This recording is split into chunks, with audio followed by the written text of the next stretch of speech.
So Prashanth, how do you, as a CFO, come up to speed on such a massively complex company without having the benefit of having grown up in the company?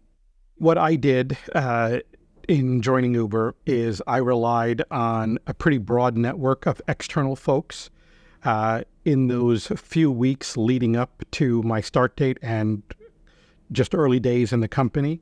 And that was to tap a network of investment bankers who cover the company to give me their perspective, tap some of the large strategy consulting firms who have done work either with Uber or with its competitors to help me with the place.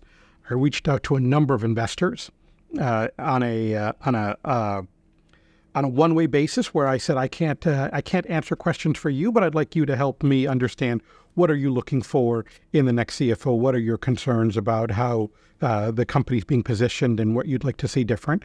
What I like about tapping your external network first is those are individuals who tend to be very skilled at distilling complexity because they are not in the depths of it as on a day-to-day basis as folks at Uber are. And so when you're starting from ground zero, that high-level bird's-eye view can be very helpful to get you set up, to get you grounded. And then when you go into your internal meetings to learn the details of the business, you have a bit more knowledge to work from. So you started your career at UTC in engineering, and since then you've been in finance roles at companies like Applied Materials, Wabco, Analog Devices. Now you're in a digital services company like Uber.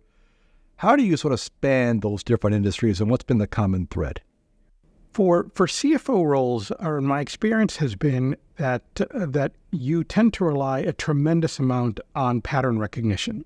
So I was very fortunate that the breadth of my career with UTC exposed me at a smaller scale to a wide variety of issues, whether it be tax, treasury, operational, accounting, FP&A, and having that wide diversity of experiences to draw on.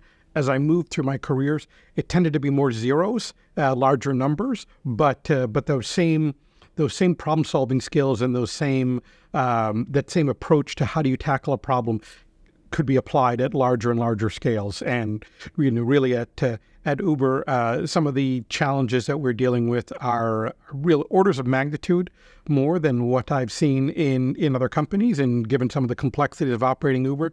But the fundamental understanding of how do you think about the problem remains the same. And then, of course, having a terrific team to support you to help close that gap is always critical.